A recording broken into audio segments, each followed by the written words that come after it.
Bueno, buenas noches de nuevo. Vamos a continuar, ¿no? con el tema del profesional abogado en el sector bancario, ¿no? Y vamos a concluir, ¿no? Nos falta solamente un poco. Vamos a esperar un par de minutitos a que se nos conecten los compañeros para que podamos finalizar el tema y en todo caso, si nos da el tiempo, iniciar también el siguiente, que también trata del profesional abogado del sector bancario, pero desde el punto de vista de las recuperaciones, ¿no? Entonces nos daremos esos 2 minutitos y luego continuamos con el avance.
Mm.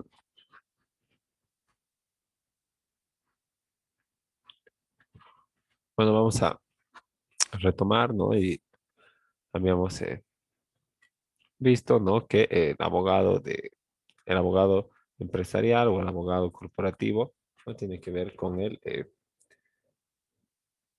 la persona jurídica, ¿no? Cumpliendo y el cumplimiento de las obligaciones de la misma, ¿no? Luego, su relacionamiento con las entidades de control y de supervisión, fiscalización, em, eh, también eh, el conocimiento que tienen que tener de las normas de regulación del sistema financiero, partiendo de las normas de Basilea y también de la recopilación de las normas para el sistema financiero que están vigentes en nuestro estado, ¿no?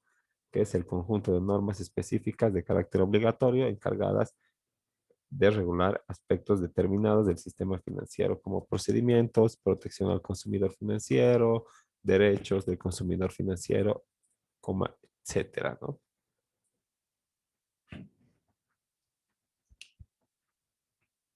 Ahora, bueno, estábamos revisando, ¿no? La norma básica de atención al cliente, ¿no? Está la Constitución Política del Estado que establece derechos generales, la Ley de Servicios Financieros que establece derechos del usuario financiero,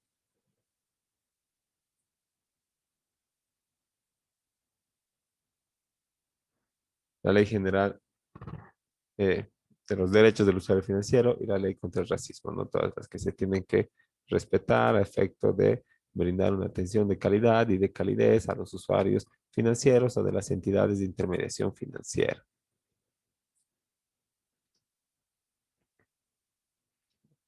Entonces, la atención de calidad y de calidez que deriva, ¿verdad?, de la observancia de esta normativa, eh, se divide, digamos, entre el profesionalismo, ¿verdad?, que es la atención con calidad, pero también necesita infraestructura para brindar atención con calidad, ¿verdad? Se necesita eh, tecnología, se necesita seguridad, ¿no? Para los usuarios financieros, se necesita, digamos, asientitos, cámaras, ¿verdad?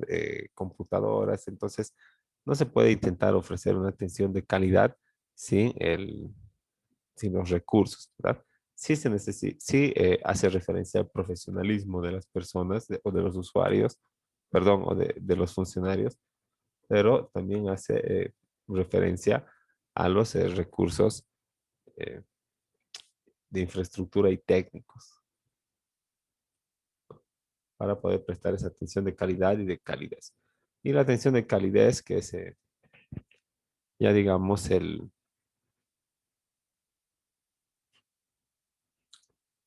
eh, el, la atención en observancia de valores, ¿no? Como la honestidad, la amabilidad, el respeto, ¿no? Entonces así se brinda una atención de calidez, ¿no?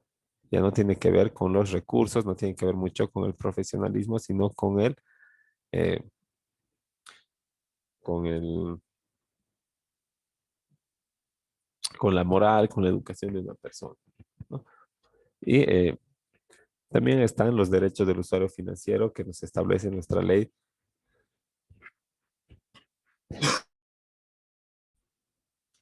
que nos establece nuestra ley 393, ¿no?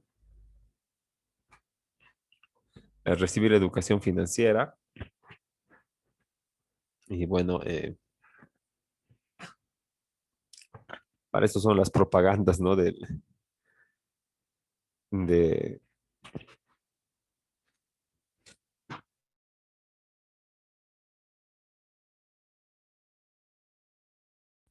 las propagandas de la ASFI, algunos comerciales informativos, ¿verdad? Boletines, ¿no? A efecto de que el usuario financiero esté al tanto de sus obligaciones, pero también de sus derechos, ¿no? Ahora, también tiene que ser informado sobre sus derechos y sus instancias de defensa, ¿no? Por ejemplo,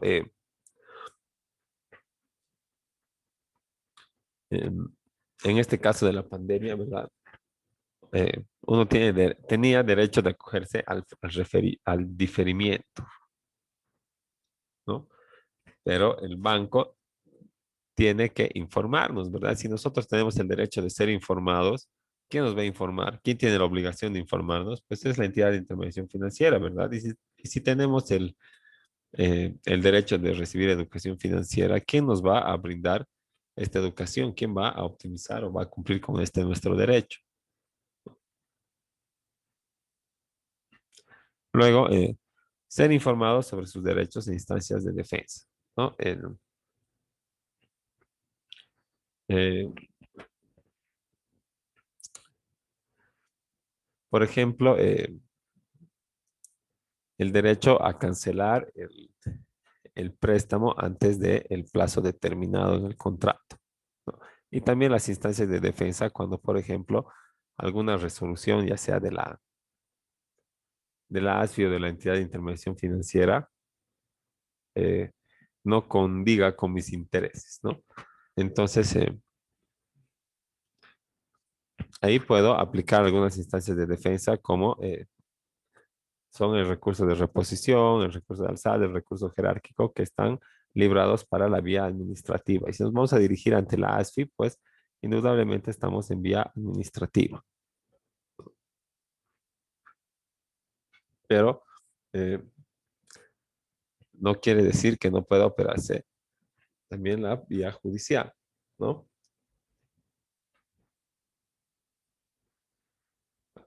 Entonces, el usuario financiero tiene que estar al tanto de sus derechos y sus instancias de defensa, tiene que recibir educación financiera, tiene que ser informado sobre entidades autorizadas para la prestación de servicios financieros, ¿no? Entonces, eh, para eh, ser informado sobre entidades autorizadas para prestación de servicios financieros, ¿no?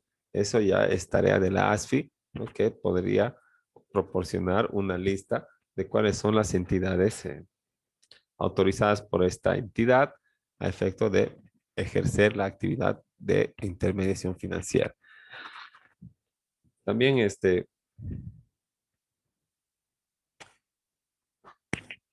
es derecho del usuario financiero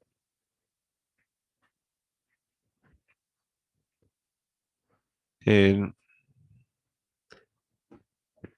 elegir el servicio financiero que mejor se ajuste a sus necesidades y exigir al respecto explicaciones adicionales. Entonces,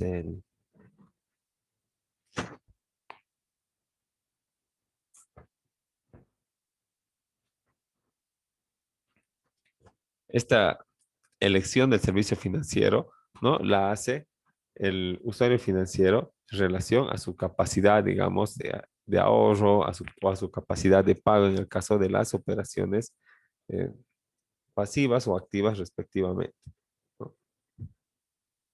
Entonces, una vez tomado en cuenta las mismas, ¿no? De entre todos los servicios o clases eh, de caja de ahorro, depósito a plazo fijo, ¿no? Eh, cuenta corriente que me ofrezcan, ¿no? Yo voy a poder elegir el que más se ajuste a mis necesidades, ¿no? Y bueno, si es que en el caso necesario voy a tener derecho también a que me expliquen o me orienten para, eh, para poder comprender mejor el servicio financiero que estoy intentando contratar.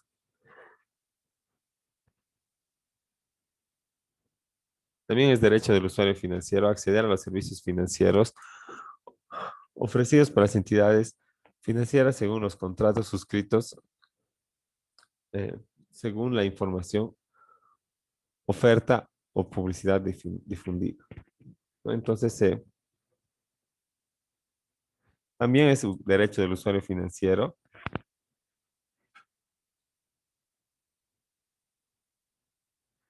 eh,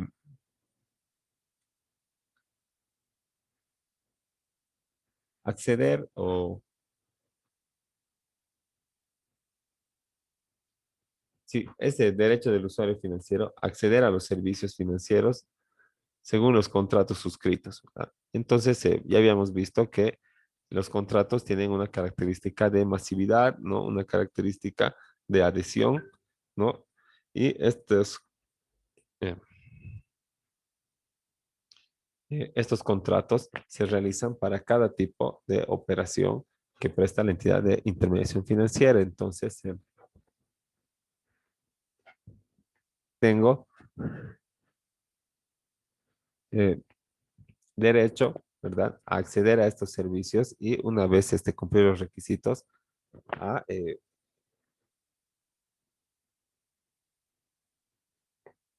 acceder a estos servicios ofrecidos según los contratos suscritos, ¿no? También tengo el derecho de suscribir contratos que contengan cláusulas claras, legibles, unívocas y comprensibles, ¿no? Pero bueno, no es muy, es más técnico que claro y unívoco los contratos eh, de las entidades de intermediación financiera, ¿verdad? Pero tengo derecho a suscribir o no, ¿verdad? Pero no tengo derecho a plantear una modificación al contrato, como pueden ver.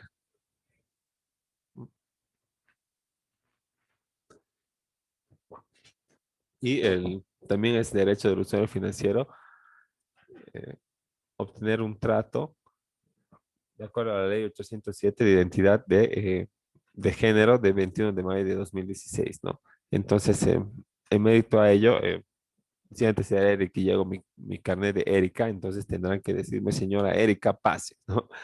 El, no puede haber discriminación de ningún tipo.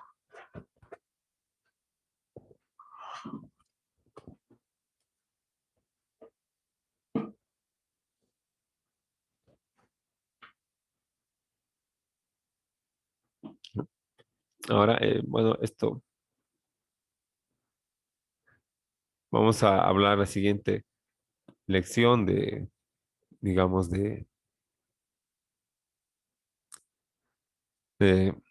de cobranza coactiva de los procesos ejecutivos, pero vamos revisando qué dice la ley 393, ¿no? Cuando señala que la acción de cobranza judicial de un crédito hipotecario de vivienda de interés social se ejecuta sobre un prestatario que contrajo la obligación y se limitará al remate judicial del bien inmueble hipotecado con cuyo producto la entidad financiera dará por extinguida las acreencias, aun cuando el monto recuperado fuera menor a la liquidación del crédito, siendo improcedente y nula cualquier afectación patrimonial adicional al prestatario. Así que cuando un prestatario incumple, ¿verdad? Sus obligaciones que tienen que ver con un crédito de interés social, ¿no? La cobranza lo único que puede hacer, ¿verdad? El demandante es intentar recuperar únicamente sobre el bien hipotecado.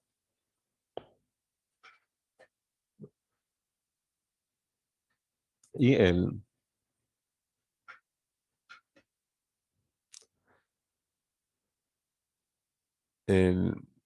con el producto de este remate del bien hipotecado, la entidad financiera dará por extinguida la creencia.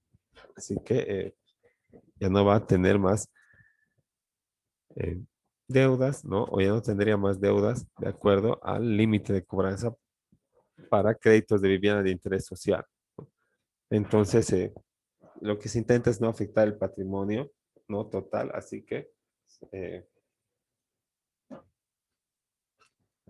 lo que se hace es solamente limitarse a la ejecución, eh, procesamiento y finalización con el remate del bien hipotecado, o sea, del que se ha comprado con el préstamo de vivienda social.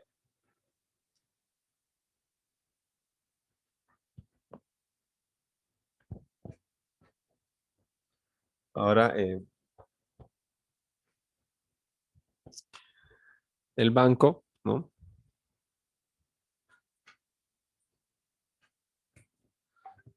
Como un segundito,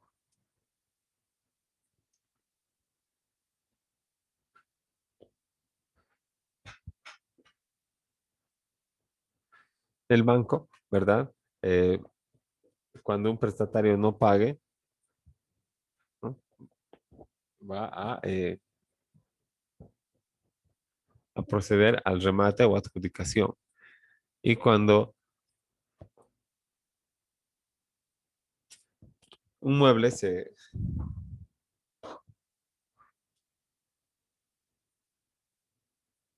bueno, eh, ya hemos establecido que el límite de cobranza para la vivienda de interés social es el valor del bien que está hipotecado por este concepto, o sea, la casa que han comprado con interés social.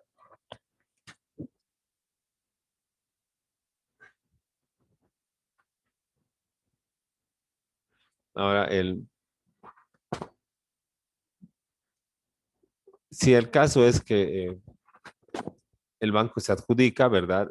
El bien que está llevando al remate, ¿no? Mediante el artículo 82 que se ha transcrito, podría darse el caso de que el,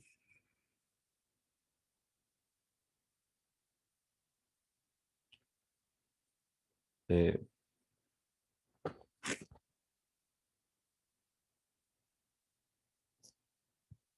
ahora, bueno, podría darse el caso de que el banco se adjudique bienes, ¿verdad? Porque no se han podido llevar efectivamente al remate, ¿ya? Y no ha habido producto del remate. Entonces, ¿qué es lo que queda? Un bien, ¿verdad? Y ya no va a haber más rebajas, solo hay dos remates y después el primer remate al 100% del valor comercial, el segundo al, al 80% del valor comercial y luego, aunque sea el remate número 50, va a seguir siendo al 80% del valor comercial. Entonces, muchas veces se quedan ahí varados los bienes o la, incluso los inmuebles, porque nadie se los adjudica, nadie se los compra en el remate. Entonces, ¿qué es lo que pasa? El banco se los adjudica para sí mismo, pero no puede el banco hacerse propietario de estos bienes. Eh, Sino que lo que tiene que hacer es, eh, una vez adjudicado, venderlo antes de que pase el plazo de un año, ¿no? Para no obtener multas. Como señala acá, ¿no? El, las acciones que ejerza para obtener la recuperación de sus financiamientos deberán ser vendidos en el plazo máximo de un año desde la fecha de adjudicación, ¿no? A la fecha adjudicada, a la fecha de adjudicación de un bien, la entidad financiera deberá provisionar al menos 25% del valor en libros de dicho bien, ¿no? Entonces, el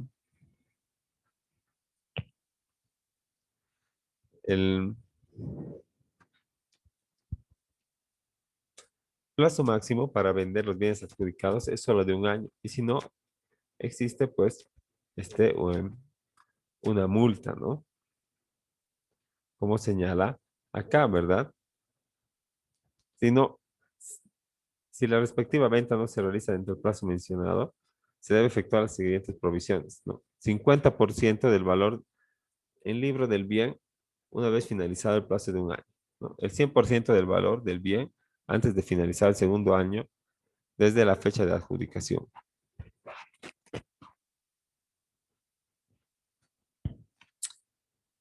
Entonces, como pueden ver, ¿verdad? No es que el banco sea un monopolio en el que, un juego de monopolio que va a ir adquiriendo terrenos y tal vez alquilando, tal vez dando en anticrético, ¿verdad? Sino que cuando sea un bien adjudicado, tiene un año para venderlo y con eso queda saldado el,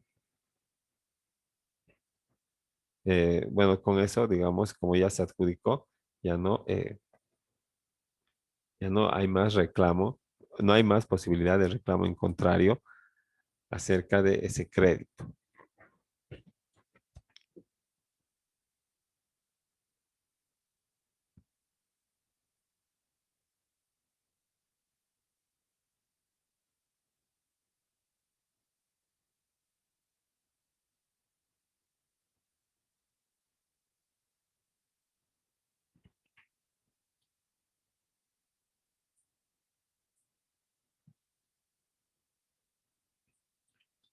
Y por último, ¿no? También el abogado corporativo, ¿no? Que tiene que, bueno, como ya hemos visto, eh, vel- vigilar que dentro de la entidad se cumplan los derechos del usuario financiero, ¿no? Tiene también que estar atento a estas fechas, a estos plazos establecidos para la venta de bienes adjudicados y por último necesita también estar en conocimiento de las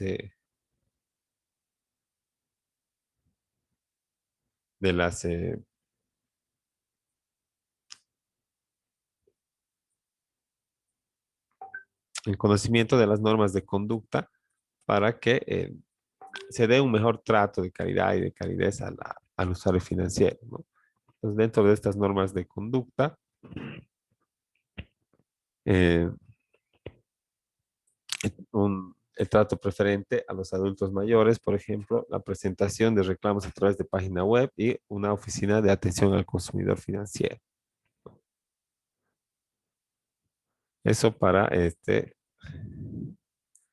poder un poco eh,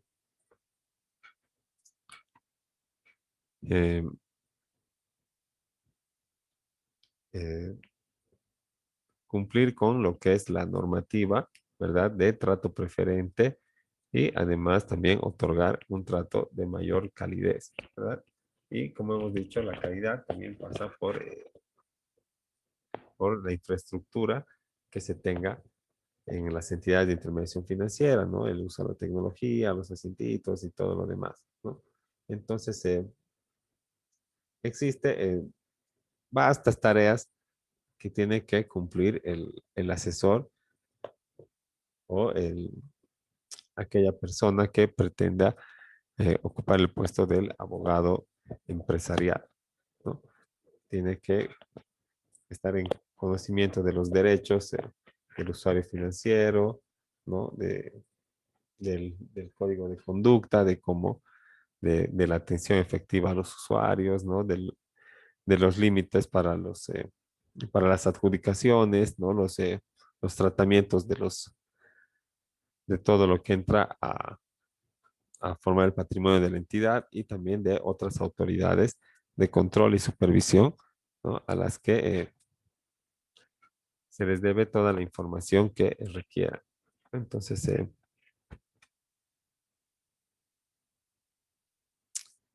termina ahí esta lección, ¿no? En todo caso, vamos a subir una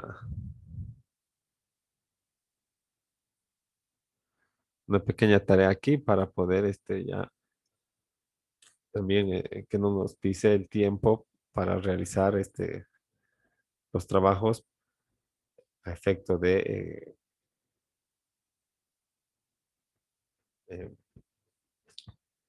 eh, a efecto de poder ya sumar la nota para el segundo parcial, ¿verdad? Ahorita tenemos dos, nos falta 2 semanas, haremos este y uno más y luego al examen, ¿no? Porque ya desde el siguiente lunes ya ustedes ya tienen examen y va a ser más difícil realizar las tareas, así que ojo ahí y a la plataforma, ¿no? Vamos a subir la tarea que estamos mencionando, ¿no? Y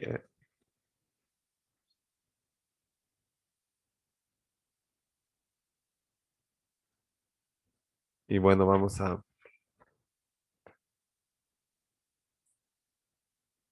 ver en realidad cuándo es el examen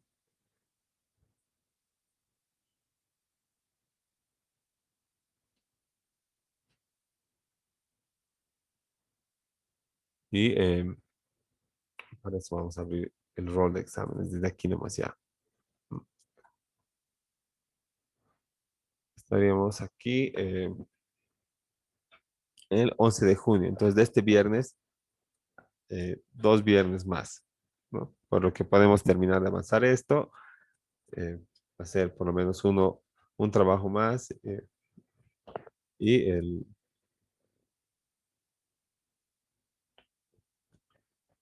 podamos también tal vez hacer una última clase de retroalimentación, así poder sacar excelentes notas, ¿no? Ahora vamos a quedar ahí y nos estaríamos viendo la próxima clase del viernes. Y no se olviden estar atentos a la plataforma para revisar las tareas que se suben. Hasta luego.